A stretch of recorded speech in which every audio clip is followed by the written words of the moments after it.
Snarvan Dracovin, Lord and Emperor of the Dracovin Empire, and welcome. It is time to continue my discussion on the various campaign settings that have been introduced to Dungeons & Dragons, dating back, many of them, to AD&D, and of course we've begun with Spelljammer, Dungeons & Dragons Adventures in Space. So we've been talking about, well, traveling in space, in particular, moving from one place to another. Let's continue with our thought patterns on this with the long-distance travel through the flow, through the Phlogiston. Now, the fact is, the Phlogiston, traveling through it, you're going to be achieving speeds that are immeasurable. Now, when I say immeasurable, the reason behind this is there are nothing for you to see to judge the distance and speed you're traveling. You're just going from one place to another, and you have no idea how fast you're going. There is nothing different than just the rainbow energy swirling around you at all times to allow you to judge how fast you're traveling through this entire endeavor. Now, the only inconsistency? Time. It will take you to travel from one sphere to another between 10 to 100 days. That is always the consistency. Now, the fact is, once I'm leaving a sphere and traveling to another one, I, in fact, go in a random direction. I will need a specific type of locator. Either there is a locator item, which can be purchased for an arcane, which then you could set the coordinates for a specific sphere, or there are some magic spells which duplicate this effect, allowing you to track the sphere you want to. Otherwise, you're ending up wherever. You're not sure where you're going to end up. In fact, some spheres which seem close to each other, you might not be able to reach them, because the flow itself has its own rivers and streams that move around in there, its own flows of energy. So, though it may seem like going from here to here is very obvious, it might not be. You might have to go to a third sphere, or a fourth sphere, and then go to the one you want to before you actually get there. You might have to go on these long routes to go there because the direction you're trying to go, you can't go that direction. The thing is, each sphere itself has these unique traits, these anomalies of which directions you can flow and you cannot flow from it. And it will list these under them. If it can assume it could travel to and from any of these places, it will just mention you can. If there's particularly a problem going to one, then that's the important thing to mention.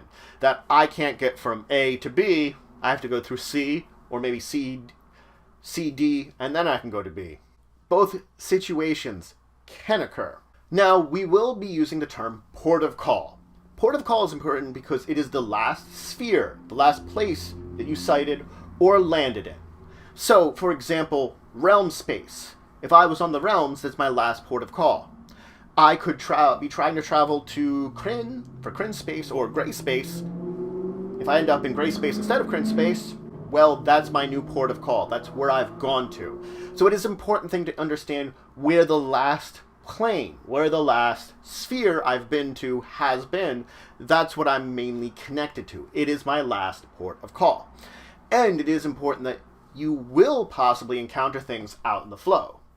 You can encounter other ships, and there are rogue planetoids out there. Planet-like objects floating out in the rainbow sea you can encounter.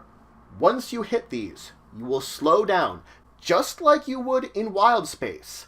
The only exception in here is it will not change your travel time. That's a big one there.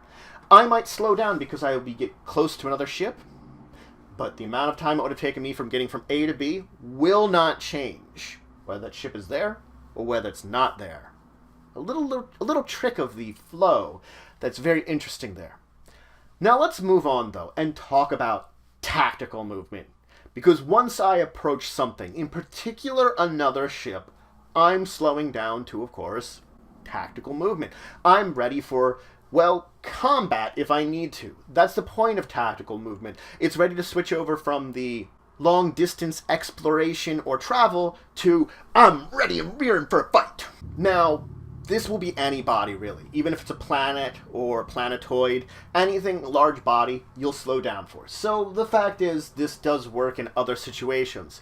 It's just that normally when we discuss tactical movement, it's important to know that we're usually talking about a fight. But other objects will cause it to occur.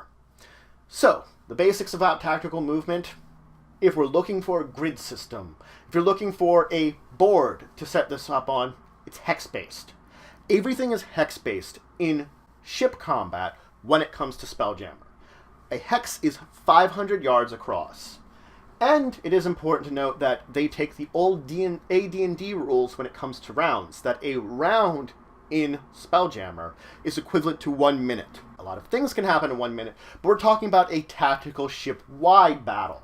And so I suggest you may look to keep that the same. If you're using another edition upgraded, it will be up to you.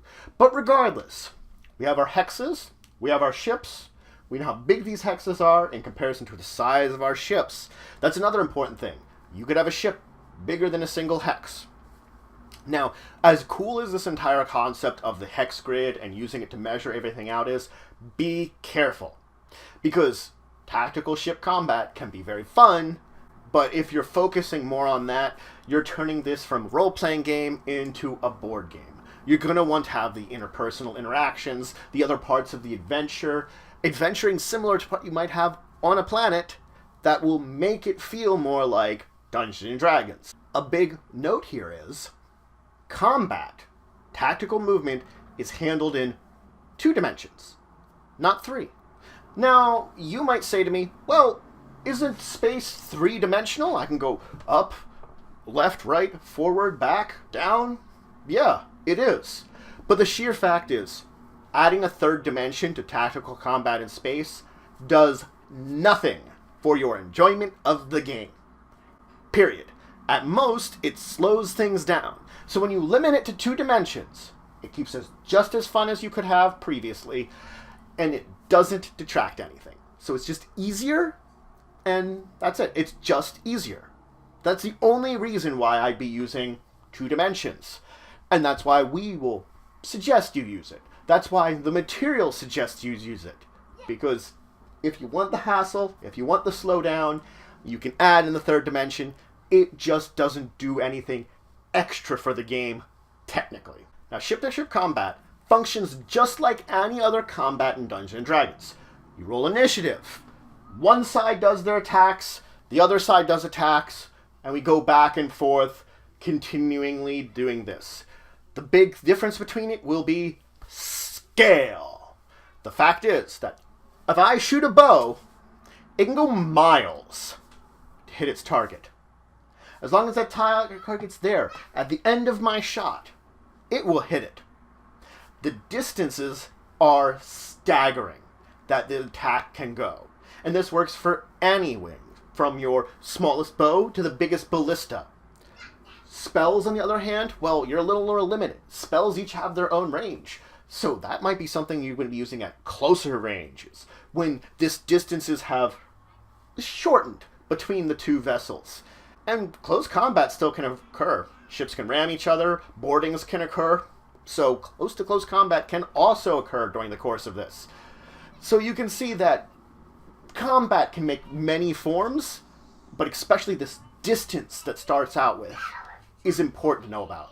Now, ship-to-ship combat does have dangers. The fact is, you could get hit by some kind of stray, large scale to destroy the vessel, or a siege weapon attack. It could hit you. The big problem is, your ship gets destroyed, or it gets damaged enough that you are flung from the ship. You can get stranded in space. Now, the fact is that most enemy vessels will take prisoners.